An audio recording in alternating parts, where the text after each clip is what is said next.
నీవు జీవ సమాధిలో కూర్చుంటేవా స్వామి గురుదేవా? ఇది నీకు న్యాయమా స్వామి? ఇలా బ్రహ్మము చూడాలి నీ కన్నులెందుకో?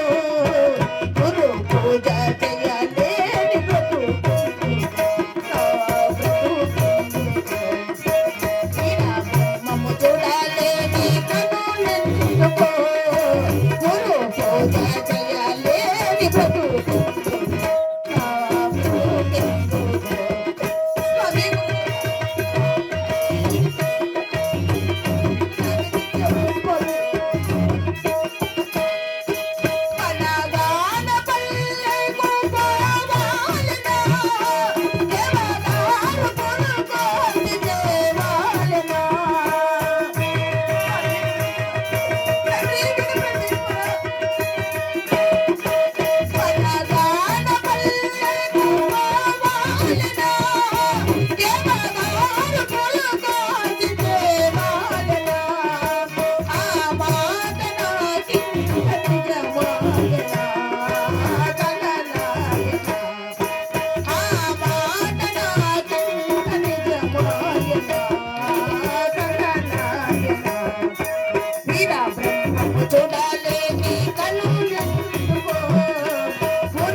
Yeah,